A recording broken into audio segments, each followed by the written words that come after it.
Beleza, pessoal. Então, começando aí a nossa segunda parte aí, para os colegas que tiveram dificuldade de acesso, vamos tratar agora o que é o prontuário de instalações elétricas, né, que é obrigado para toda instalação superior a 75 quilowatts. Só recapitulando, né, que esse valor de 75 quilowatts é o valor que nós conseguimos atender até o limite da baixa tensão. Acima disso, de 75 quilowatts, a alimentação deve ser feita em média tensão, ou seja, na 13. Então, dando sequência, o prontuário de instalações elétricas é uma documentação que apresenta todos os esquemas elétricos com diagramas unifilares atualizados. Ou seja, tudo aquilo que a gente comentou agora há pouco.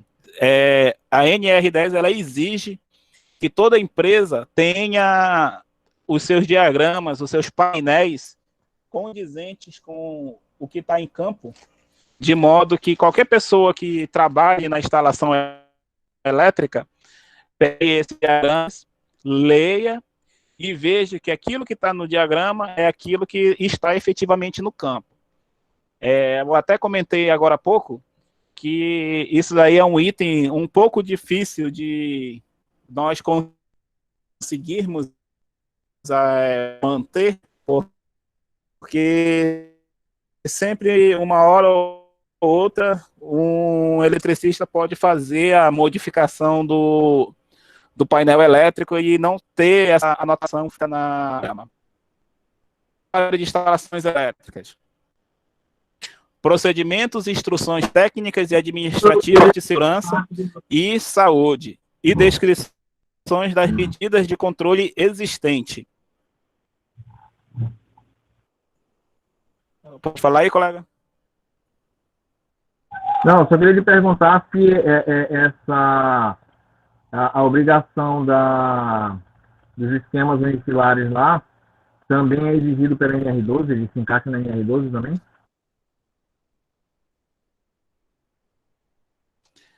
A NR12, que se não me engano é máquinas e equipamentos, ela precisa, ela é regida mais para definição de layout, né? Por exemplo, quem trabalha no distrito pode ver que tem muita mudança de layout, né? Hoje um equipamento pode estar em um determinado setor e no meio do ano esse equipamento vai para outro setor. Só que esse equipamento ele não vai sozinho, né? Ele vai vai com todo o pacote, né? O que é o pacote? Eu quero dizer, vai com o sistema hidráulico, vai com o sistema elétrico, vai com o sistema de ar comprimido e por aí vai. A NR12 ela pede a atualização do layout. Então, se vai ter uma modificação da estrutura do layout, o diagrama unifilar também vai ter que sofrer a sua atualização. Beleza? Mas a questão lá na NR12 é mais para aonde está localizado. E na NR10 também vai estar dizendo aonde está localizado, só que com a alteração dizendo que está de um setor e foi para outro, assim como está lá na NR12.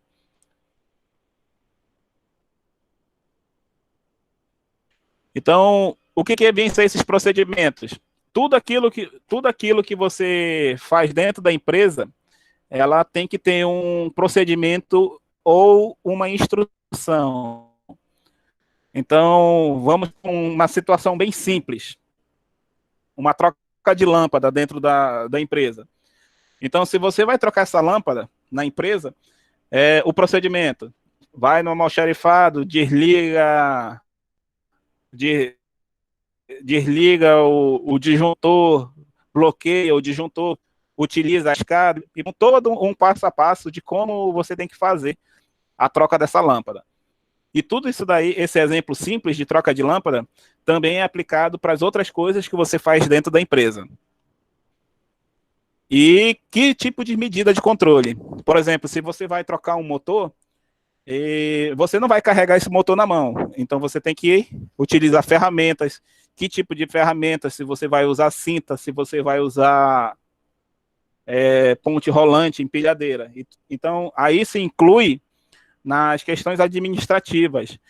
Se você precisa de treinamento, se você precisa de alguém habilitado ou algum serviço especial. Inspeções de SPDA. Na verdade, a norma diz sistema de aterramento em geral, né? Eu que coloquei SPDA só para ficar bem genérico, né? Bem abrangente. O que é o SPDA? Caso alguém pergunte aí. É o Sistema de Proteção contra as Descargas Atmosféricas. Ou seja, tem todo um global, uma área global aí do sistema de proteção contra raios, que é para proteção estrutural, e o sistema de aterramento, ele tem que ser inspecionado também, não é só colocar a haste de aterramento lá no chão e esquecer que ela vai durar para sempre ali. De tempos em tempos, você tem que ir lá na caixa de inspeção e verificar se esse aterramento ainda está efetivo, se o seu valor ainda está bom, fazer algum tipo de tratamento e fazer as suas devidas manutenções conforme necessidade. Aí isso daí pode até ser aplicado numa situação residencial também, que é pouco feito, né? E existe essa norma na concessionária de energia, em que tem que ter uma tampa na caixa de inspeção da haste de aterramento que você faz lá na entrada da mureta, né? Só que geralmente o que a gente vê por aí? O cara faz o sistema de aterramento, né, lá nos contadores, e o que ele faz como sequência? Taca ali cimento porque ele já quer fazer a calçada dele bonitinha, né? É muito difícil você ver uma residência que tem a caixa de inspeção para a haste de aterramento que tem na entrada dos seus contadores. A gente vê muito isso daí na questão em condomínio, que obedece essa exigência aí. Mas isso só influencia na manutenção do aterramento? Com certeza, colega, porque o sistema de aterramento ele tem que ser inspecionado conforme ele vai sofrendo uso, né? Por exemplo, eu comentei lá na aula de elétrica, no nosso módulo de elétrica, do módulo DPS, né? O DPS, ele joga uma alta corrente lá no teu sistema de aterramento. Então, em algum momento, dependendo da quantidade de vezes que ele vai utilizando, ele pode danificar o cabeamento ou ele vai folgando. Então, sempre tem que ter uma intervenção. E se você vai fazer intervenção, você precisa fazer acesso para esse equipamento. Professor? Pode falar aí, colega. Por um acaso, o aparelho que mede essa questão aí é o termômetro, é? Positivo. Existe o termômetro, o alicate termômetro, que é um equipamento que ele parece um alicate amperímetro, em que você coloca lá na haste de aterramento e ele mede a resistência daquela haste pontual. E existe o termômetro, que ele faz uma medição do solo, né, da área ali do solo que você está medindo aquela haste de aterramento também. Existem dois equipamentos, o termômetro e o alicate termômetro.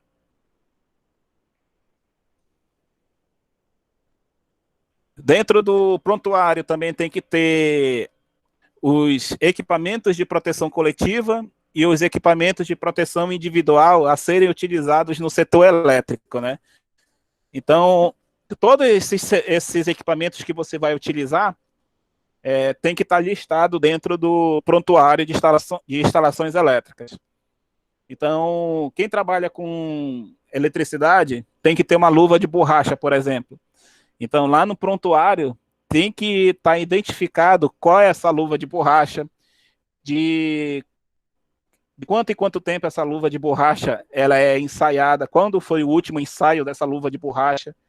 e quando que é o próximo ensaio.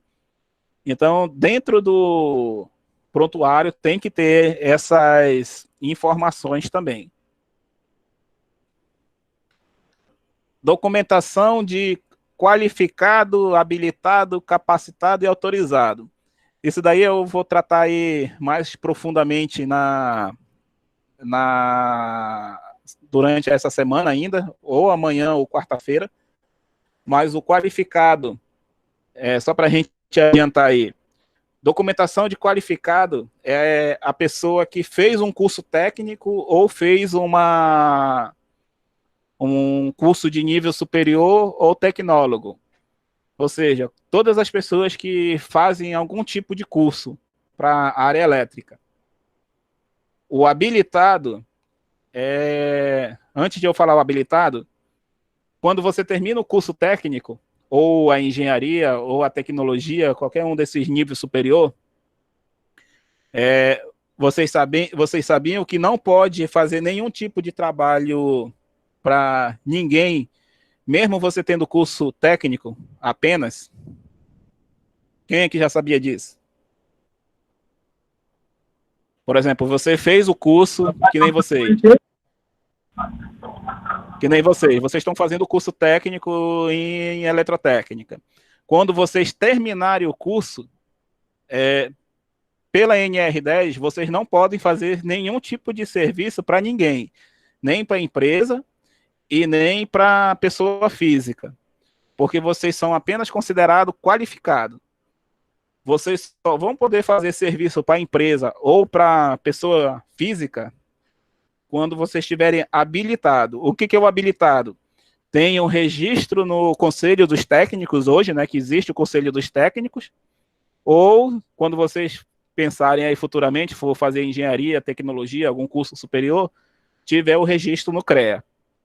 A partir desse momento que vocês podem fazer algum tipo de serviço elétrico, ou para a empresa, ou para pessoas físicas.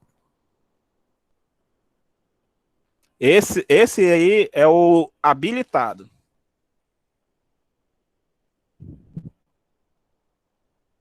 Beleza, pessoal? Até esse ponto aí, alguém já sabia disso? Ou não sabia? É novidade? Eu realmente não sabia, não. Mas aí entra a pergunta, mesmo eu já sendo um eletricista, me prejudicaria? Vamos dizer assim, não? Olha só,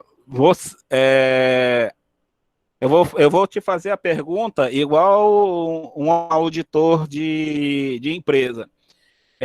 Como que a empresa pode garantir que você é um eletricista se apenas com o seu conhecimento? Por exemplo, nada contra se você já trabalha na área, mas como que a empresa vai comprovar que você tem qualificação profissional para estar fazendo serviço elétrico? O que só rapidinho aí. O que a empresa utiliza para garantir que você tem qualificação profissional para mostrar que você tem experiência, eu não digo nem experiência, a palavra é qualificação profissional.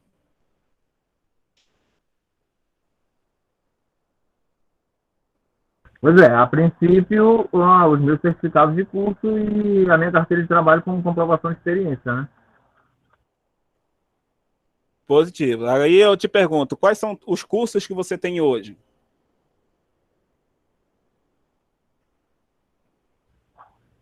Residencial, predial, NR10, NR35, CEP, NR34, NR33, comandos elétricos. Eu acho que é isso aí. Mas foram todos cursos pontuais, né? No seu exemplo. Essa lição que a gente está tendo aqui, ela sempre vai existir. Por acaso os outros colegas estejam perguntando aí o objetivo dessa conversa, né? que é justamente a gente entender esses pontos, essas pontualidades aqui. Esses cursos, por mais que sejam cursos pontuais, né, que você fez, eu fiz um curso de 3 meses, fiz um curso de outro curso que foi 4 meses, eu não sei se foi assim que você fez, mas você não tem um diploma dizendo assim, olha, eu tenho o diploma de eletrotécnico, por exemplo, você ainda está estudando. Então, o que eu posso dizer?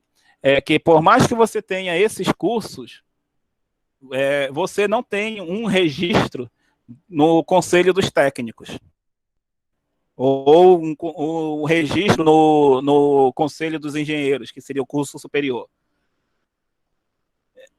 Então, para a empresa, por mais que você tenha esses cursos, você visto pela NR10, não é habilitado para fazer serviços elétricos, porque você não tem o registro no Conselho dos Técnicos ou no Conselho dos Engenheiros. Isso aí é o que eu estou falando, é o que a NR10 informa. Beleza, bem interessante a gente saber. Aí, respondendo o seu questionário, ou dos demais que podem pensar, se eu não sou qualificado e nem habilitado, o que vai nos restar? Seria o capacitado. O que é o capacitado? Ele fez um curso, ou nenhum tipo de curso. Esse curso que eu digo, que nem a sua situação particular. Você fez um curso ou outro, mas você não tem um diploma de técnico ou de engenheiro. Mas existe uma pessoa que lhe acompanha, que pode ser um eletrotécnico ou um engenheiro, que vai garantir que você tem condições de executar suas atividades. Ou seja, por mais que você não tenha o diploma de técnico ou de engenheiro, deve ter um engenheiro responsável por você ou um eletrotécnico responsável por você que vai acompanhar as suas atividades diárias. Esse daí é o que a gente chama de capacitado. Ele recebe alguns treinamentos específicos para fazer algumas coisas, mas ele não tem autonomia de fazer trabalhos sozinhos. Ele tem que estar sempre acompanhado por um eletrotécnico ou por um engenheiro. Esse daí é o capacitado. E o autorizado? O autorizado é aquele que recebe uma formalização da empresa. Ou seja, todas as pessoas que são autorizadas em trabalhar com sistemas elétricos, elas têm uma documentação que diz, por exemplo, o Everson está autorizado a fazer qualquer tipo de intervenção elétrica. Ou fazendo uma restrição. O Everson só pode trabalhar em painéis elétricos. Então, se você fizer outro tipo de instalação, você já não pode ser autorizado. Beleza? Entendido aí essas particularidades, essas diferenças? Não só para o Everson, mas para os demais colegas. Pode surgir alguma dúvida? Pode fazer suas perguntas aí também.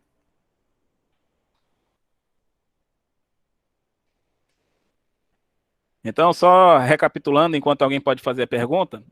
Qualificado, ele estudou o curso técnico ou uma engenharia.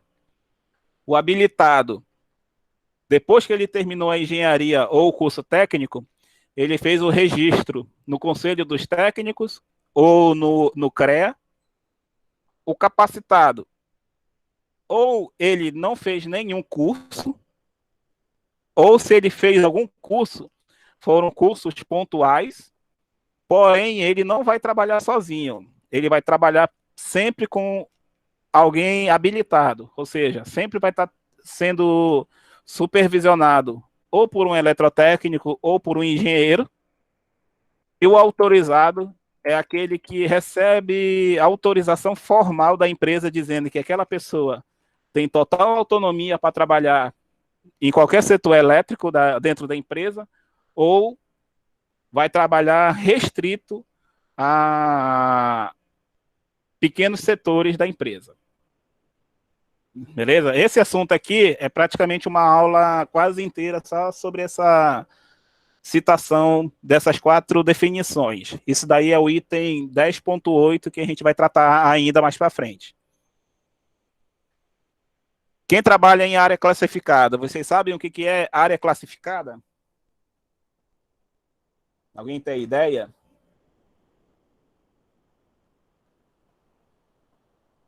Área classificada, por exemplo, existe alimentação elétrica lá na Fogás. Por exemplo, o cara está trabalhando em vasilhando gás. Com certeza tem sistema de alimentação elétrico lá dentro. Posto de gasolina. Posto de gasolina, para as bombas de combustível funcionar, tem que ter energia elétrica para elas funcionarem. Então, tudo que é área classificada é a área que pode submeter a risco de explosão, risco de vida. Então, esses 2 exemplos que eu citei, por exemplo, em vasilhame de gás ou posto de combustível, todos os 2, com certeza, eles vão ter eletricidade para poder funcionar, e todos os 2, qualquer falha que possa acontecer, é risco iminente de um acidente grave, né? Então, a gente chama isso de área classificada. Todos os equipamentos de área classificada, eles têm que ter um certificado que a gente chama de certificado de anti-explosão, que é justamente como o nome diz, né? Se ele vai trabalhar numa área perigosa, ele tem que ter certificação que ele não vai, em caso de problema, eu já ia falar errado, que não vai apresentar problema, que em caso de ele apresentar problema, o problema vai acontecer só lá dentro da proteção dele. Ou seja, ele pode explodir?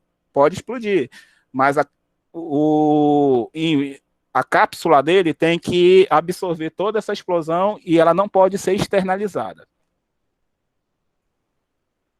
Por último, né, relatório técnico de todas as inspeções realizadas. Então, se você faz inspeção no SPDA, tem que ter um relatório técnico. Se você faz inspeção dos equipamentos de proteção, tem que ter o certificado de ensaio, tem que ter como foi feito esse ensaio, se o cara é qualificado, se ele já tem o diploma, se não tem, se ele é habilitado, se ele tem um registro e por aí vai.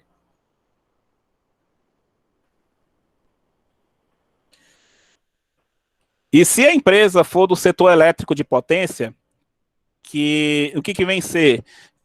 Usinas, setor de distribuição, concessionárias de energia.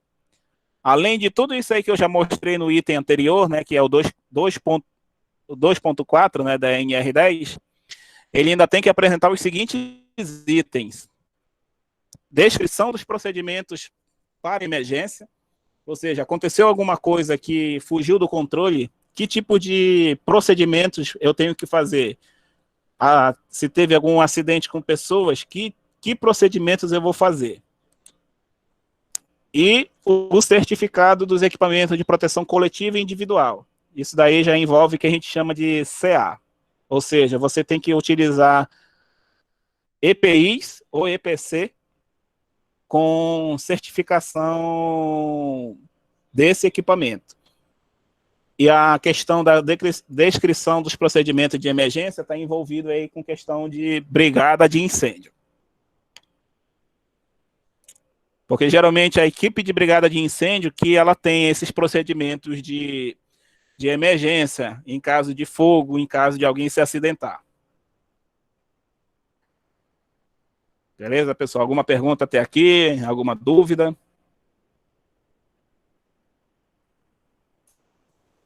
Algum questionário? Dando sequência à nossa abordagem aí, na questão das medidas de controle, nós temos que ter a seguinte atenção. Essa documentação, ou seja, esse prontuário de instalações elétricas, ele deve ser elaborado por um profissional legalmente habilitado, que é o que eu acabei de comentar, né? Quem é o habilitado? É um engenheiro eletricista ou um eletrotécnico deve ser mantido pelo empregador ou por uma pessoa formalmente indicada por ele. E além do mais, ele tem que estar à disposição de todos os envolvidos na instalação elétrica e serviços com eletricidade. Então, todo mundo que trabalha com serviço elétrico em empresa tem que ter acesso a esse prontuário. Então, é por isso que todo mundo que trabalha no setor elétrico tem que ter diagramas de painel à disposição, tem que ter as informações sobre o EPI que está utilizando e por aí vai. Quem são os procedimentos de emergência, quem são as pessoas da brigada, quem são as pessoas da CIPA, que é para justamente ter todas essas informações disponíveis. Alguma dessas informações que eu coloquei aqui, quem estiver trabalhando aí não consegue ter acesso a algum tipo dessas informações, procedimento de emergência, procedimento de liberação de certificado de equipamentos, certificado, validade. Isso se inclui também os treinamentos, tá? No caso, o Everson deu o exemplo aí que o treinamento dele já vai ser revalidado. NR10 também entra aí como revalidação. Repete aí novamente. E nós temos aí dentro do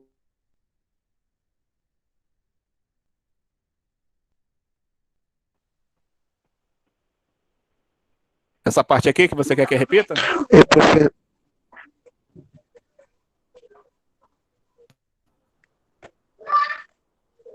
Professor, só uma dúvida. Pode falar, colega. No caso, eu trabalho como auxiliar de Pode falar que eu estou lhe manutenção. ouvindo. Eu tenho que renovar ele em 2 anos, né?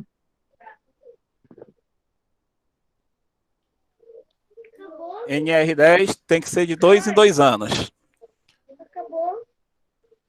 Uhum. Que eu sou ele me Eu falei classificaram porque eu não falei quer. na sexta-feira.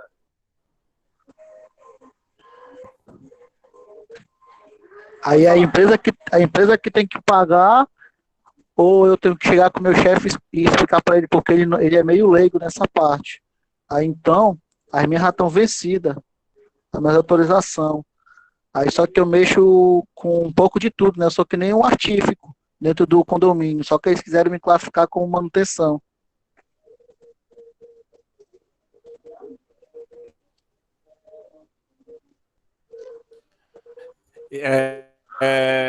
Independente da sua classificação de manutenção ou não, ela tem que ter o curso de NR10 atualizado. Então, ela que tem que fornecer o curso para você. Porque o interessado na questão da cobrança da NR10 é sempre em cima da empresa. Então, é a empresa que tem que fornecer o curso de NR10 para você.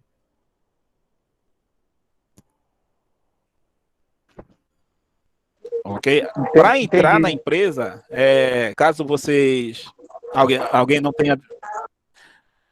Caso alguém não tenha visto o curso a aula da sexta-feira, quando a gente troca de empresa, também tem que fazer o curso de NR10 novamente. Por mais que você tenha feito recentemente, mudou de empresa, você tem que fazer o curso de NR10 novamente. Entendi, professor. Por causa que já vou fazer 3 anos lá. Aí a minha já venceu até o dia que eu entrei. Eu queria saber, que é para eu poder informar para ele direitinho. Pode falar na questão, vou até voltar, João. Ele está dentro do item 10.2.4, que é os itens do prontuário de instalações elétricas. Tá? o principal interessado, uma atenção aqui para os colegas, o principal interessado em manter esse prontuário atualizado é justamente a empresa, porque em caso de fiscalização, a empresa ela é multada e talvez pode, no pior dos extremos, restrito as suas atividades por estar fora da NR.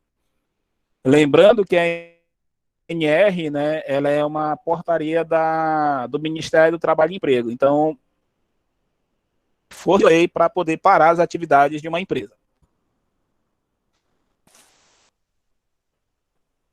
Então, dando sequência aqui, ó, uma das medidas de controle que deve ser utilizada prioritariamente para o atendimento coletivo é o procedimento conhecido como desenergização. Ou seja, todos os procedimentos coletivos devem ser atendidos de forma prioritária, porque eles vão atender o máximo de pessoas possíveis, de modo a garantir a segurança e a saúde dos colaboradores. Então, entre as medidas de controle altamente recomendadas pela NR10, é o processo de desenergização elétrica, porque ele deve ser prioritariamente utilizado, atendendo os meios de identificação que forem utilizados nesse processo. Porque o procedimento de desenergização é o recomendado pela norma. Porque quando eu desligo um equipamento, é quase garantido que todas as pessoas que trabalham com aquele equipamento não vão conseguir exercer suas atividades pelo fato do equipamento estar parado. Só que, por que eu falei quase garantido? Porque pode ter alguém que vai lá e liga esse equipamento sem ser avisado e pode ter riscos de danos à saúde ou integridade física. Um exemplo do que eu estou querendo falar, não sei se vocês souberam, 2014 ou foi 2015, uma época aí atrás, aí, por esses anos, em que faleceu uma pessoa dentro lá da moto Honda, né, que teve a cabeça esmagada por um procedimento errado lá dentro. Alguém conhece essa história? Eu cheguei a ouvir vagamente essa história, hein? Sim, eu tô sabendo que foi por uma máquina de prensa vertical. Meu irmão trabalhou lá, ele era auxiliar de engenharia.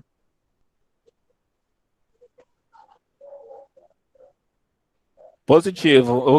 O que aconteceu? Eu não vou entrar muito em detalhes, né, que é o que eu comentei, né, na questão do acidente, não do acidente, né, e sim do que aconteceu para ter ocorrido ele.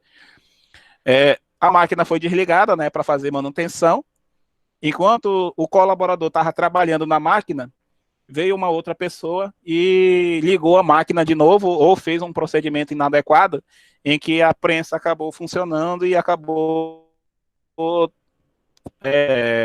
esmagando a cabeça do colaborador e ele veio a falecer. Então, esse daí é um exemplo que eu estou trazendo para a gente refletir que não é só simplesmente desligar. Eu tenho que fazer algum método que, além de desligar, eu garanta que eu não venha ligar esse equipamento de forma indevida. Esse processo de desenergização que me garante o máximo de atendimento possível, né? Eu desligando um setor elétrico, eu garanto que muitas coisas vão ser prevenidas, mas ele não é garantia total, só o fato de eu ir lá e desligar. Então, além disso, as instalações elétricas devem possuir sistema de aterramento executado conforme regulamentação, que é uma das conversas que a gente estava tendo agora há pouco, que tem que ter sistema de aterramento para poder também auxiliar na questão da prevenção de acidentes. Então, vamos lá ver o processo de desenergização. Isso daí está contido lá no item 10.5.1, que é processo de desenergização, mas ele também é uma medida de controle adotada. vamos lá para o primeiro passo aí, que é o seccionamento. Seccionamento é quando efetivamente o desligamento do circuito elétrico através de manobra de disjuntores e seccionadoras. Por exemplo, eu tenho um painel aqui e eu estou com a minha chave desligada. É o exemplo que eu acabei de comentar. Só o fato de essa chave estar desligada, ela não me garante nada. Ela só me garante que eu fiz o seccionamento do equipamento e que esse seccionamento me fez parar meu equipamento, parar o meu processo. Mas se eu simplesmente desligar e for embora, existe a possibilidade de vir outra pessoa e ligar isso daí? Posso garantir que com certeza sim, né? Se vir alguém e precisar justamente daquele equipamento, por exemplo, trocou de turno, que nem no distrito, que funciona com turno. Se o primeiro turno não colocar uma identificação que esse equipamento não pode ser ligado, se o segundo turno que vier com necessidade desse equipamento não tiver nenhuma informação, com certeza esse segundo turno vai botar esse equipamento para funcionar. Então, seccionamento é apenas a primeira etapa do processo de desenergização. O próximo passo é o item 10.5.1 da norma. O impedimento da energização, né, que é justamente o procedimento que utiliza meios de modo que o seccionamento feito anteriormente não seja desfeito por uma ação involuntária, ou seja, o equipamento ligou sozinho, ou alguém sem saber foi lá e ligou, ou por imprudência, né? Mesmo eu sabendo que está bloqueado, eu vou lá e ligo para fazer uma manobra inadequada. O meio mais utilizado na indústria, né, é o que a gente chama de lockout, tagout, ou simplesmente loto. Não sei se os colegas já ouviram esse nome ou essa simplificação do nome.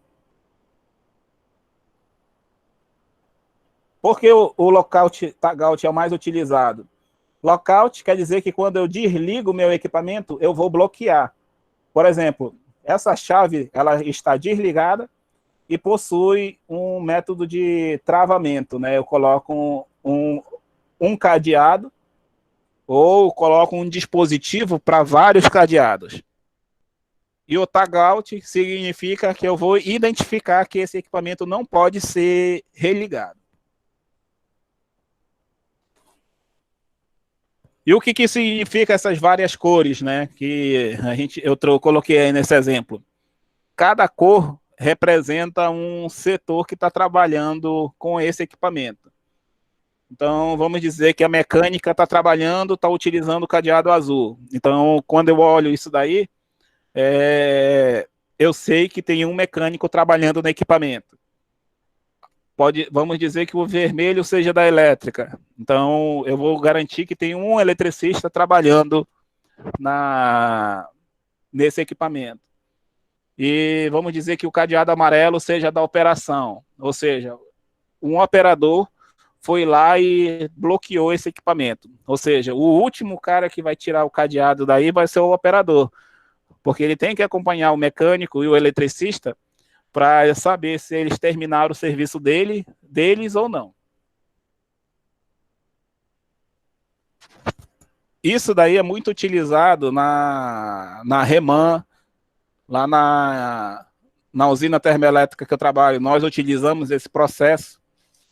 Não sei se alguém que trabalha aí já viu esse processo ou se utiliza um procedimento similar. Lá na Videolar, né, professor, quando eu ia fazer manutenção nas máquinas, né, eles faziam esse procedimento aqui, desse mesmo jeito aqui que você está mostrando essa imagem. Positivo. Lá na Videolar, eu trabalhei na Videolar, eu vi isso aí também. Já tinha esquecido lá também. Beleza, pessoal? Então, isso daí é um dos passos aí do processo de desenergização. Qual é o próximo passo agora? Verificar a ausência de tensão. Por que eu tenho que verificar? Que é justamente conferir se o seccionamento foi efetivamente realizado, verificando a existência de alguma tensão residual ou eventual passagem elétrica por falha no sistema de seccionamento. A minha chave seccionadora pode falhar? Com certeza ela pode falhar. Eu posso girar a alavanca dela, né? E eu achar que ela está desligada, mas na verdade ela continua fechada. Então eu não posso executar nenhuma atividade sem antes eu garantir que existe tensão zero, né? Não existe mais perigo nenhum de ter o perigo e o risco, né, o elétrico no meu sistema. Quem aqui já viu o disjuntor, mesmo na posição desligado, mas continua funcionando?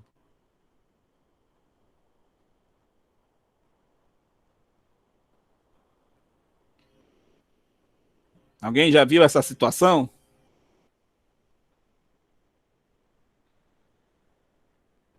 Se ninguém viu, infelizmente eu já vi essa situação. Não foi os três polos, né? Eu já vi situação que pelo menos um disjuntor trifásico, um dos polos continuava fechado, mesmo com a alavanca de indicação dele na posição desligado. Então, tem que verificar a ausência de tensão quando estiver fazendo o processo de desenergização. O próximo passo é o aterramento temporário, né? Isso aqui a gente costuma ver na concessionária de energia, né? O que é o aterramento temporário? Drenar eventuais cargas existentes na linha, e ele tem outra função, né? Que se porventura essa linha for energizada, o sistema de proteção ele vai acarretar no desligamento automático dessa linha de distribuição, por exemplo. Esse processo aí, acredito que uma hora ou outra, alguns colegas já devem ter visto isso daí. Não sei se vocês já tiveram a oportunidade de ver cubículo de 13.8. Existe também um aterramento temporário lá dentro do cubículo, né? Que é quando você faz o desligamento do disjuntor, você fecha as três fases ao sistema de aterramento também.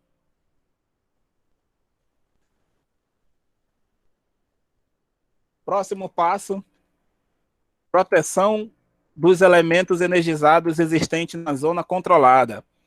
Então, isso daí é o processo que contempla a proteção de elementos que ainda estão em operação ou energizados próximo da área de trabalho. Essa foto aí a gente vê muito na distribuição. Como que a gente pode fazer um exemplo desse na baixa tensão? Vamos dizer que vamos trabalhar em um painel específico dentro de uma área industrial. Então, como é que eu vou controlar os outros que estão funcionando? Eu faço a isolação deles ou faço a isolação da área onde eu vou estar trabalhando, que é para justamente eu saber que estou trabalhando em um painel que foi isolado para ser trabalhado. E por último, né, que é o procedimento de instalação de sinalização. Esse aviso é parte do processo que a gente já apresentou lá no travamento, né, no impedimento de energização. Ele é parte do processo de lockout e tagout, que informa quem colocou a trava e avisa que o equipamento foi isolado, devendo ser removido preferencialmente pelo responsável do bloqueio. Ou seja, geralmente quem faz o bloqueio é o mesmo que também vai desfazer o bloqueio desse equipamento. Beleza, pessoal? Então, esses daí são os procedimentos que a NR10 informa sobre desenergização de equipamentos. Faço a pergunta aí para vocês. Quem já sabia ou quem é a primeira vez que está vendo esses procedimentos aí?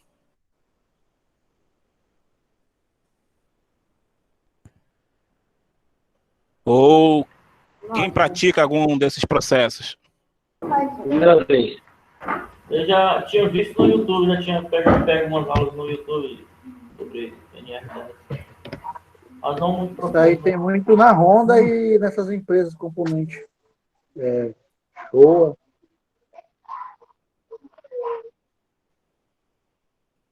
Verdade. Isso daí, senhores, é o que a NR10 informa, né, na questão sobre o processo de desenergização, né?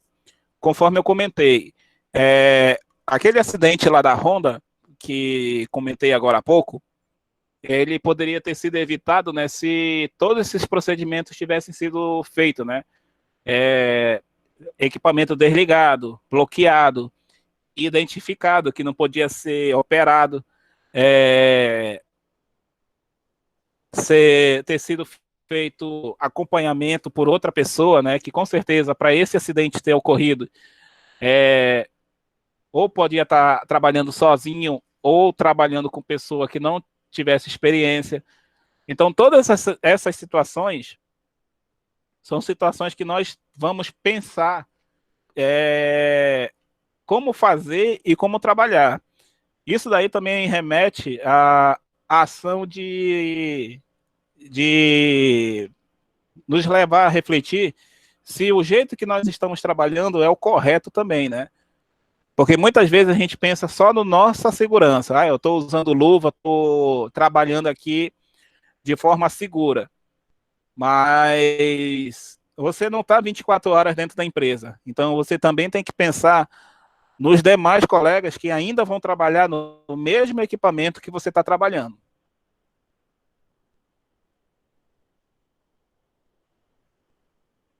E isso daqui é um outro exemplo que, por exemplo, alguns dos senhores que estão trabalhando ou já trabalharam, passou em empresas que não faz nenhum desses procedimentos, simplesmente vai lá e desliga o disjuntor e diz pode trabalhar?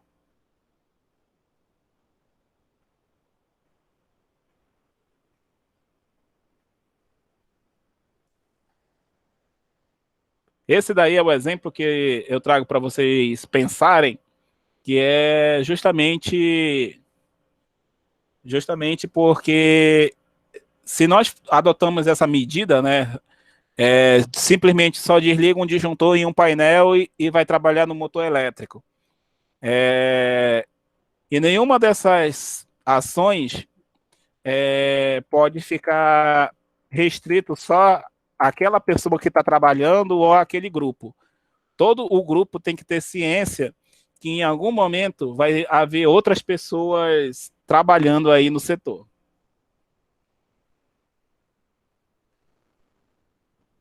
Beleza, pessoal? Então, eu ia falar sobre equipamento individual, né? Só que eu vi aqui nos meus slides que ficou faltando eu confeccionar esse slide aqui. Mas, dentro dos itens da NR10 sobre equipamento individual, é que os equipamentos individuais, eles são o último recurso a ser adotado.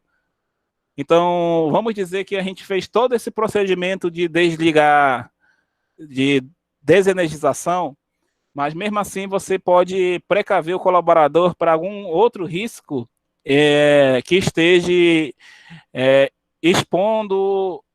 exposto ao colaborador. Então, você fornece luvas de baixa tensão, capacetes e outras coisas para esse colaborador. Então, amanhã eu trago exemplos sobre equipamentos de proteção individual, mas antes de encerrar, eu quero fazer a pergunta se alguns colegas aí entenderam aí esse procedimento de desenergização, ou se tem alguma pergunta sobre o que foi exposto hoje aí desses procedimentos de medidas de controle.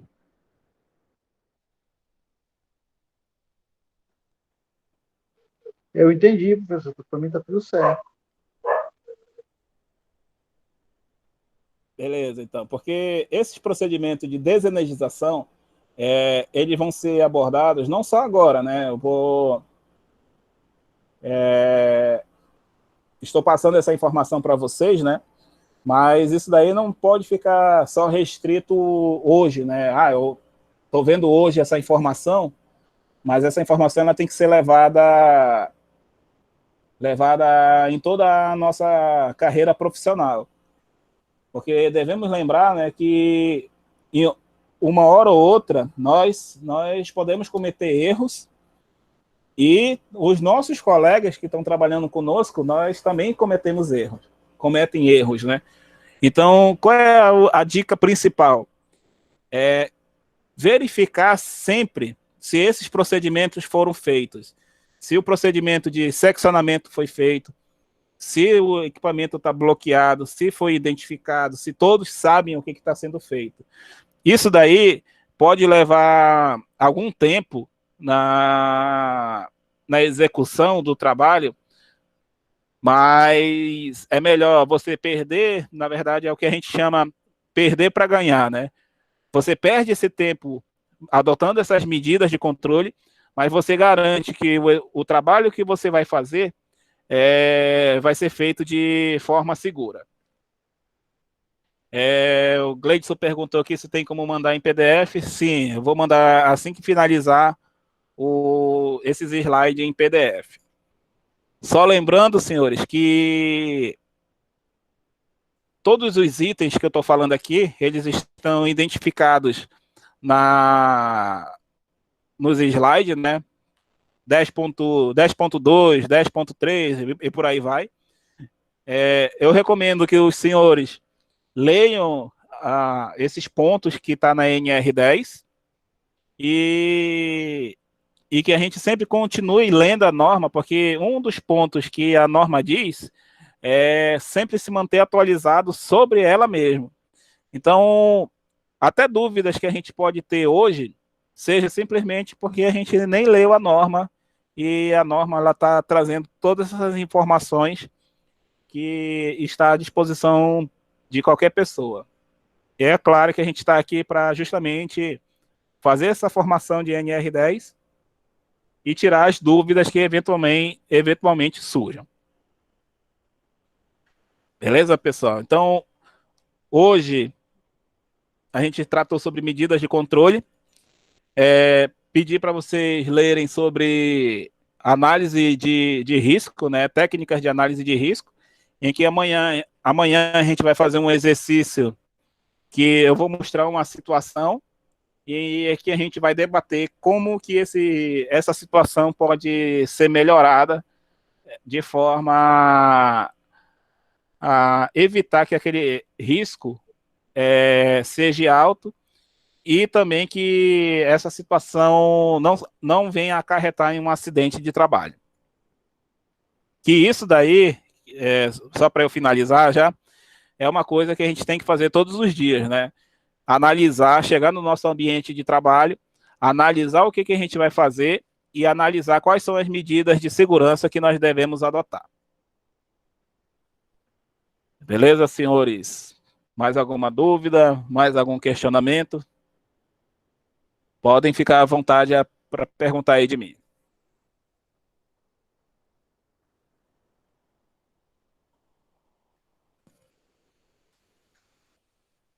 Se os senhores não tiverem dúvidas, recomendo aí a nossa leitura do item para amanhã, né?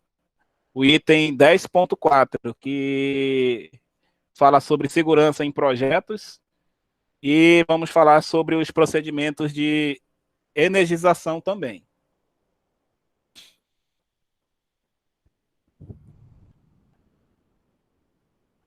Ok? Agora que eu li a pergunta do Délcio, né? Só para eu finalizar aqui, que eu peço até desculpa dele, que ele fez a seguinte pergunta, né? Que por aqui na região norte a tensão é 127, né? No Nordeste, Délcio, geralmente o Nordeste todo ele trabalha fase e neutro 220. Eu não sei se na região sul também seja 220 fase neutro. Lá no caso da distribuição, né, a nossa aqui na região norte é 127, 220. No Nordeste é 220 e 380.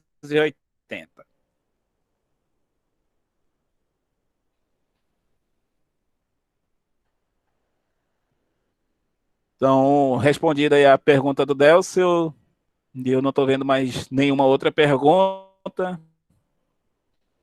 Então, desejo aí, peço que leiam o item aí 10.4 da norma para a gente falar sobre segurança em projetos e demais atividades a gente vai fazer amanhã de risco de uma cena que a gente vai verificar amanhã na nossa aula. Beleza. Boa noite aí para todos. Beleza, senhores? Então, desejo aí possível.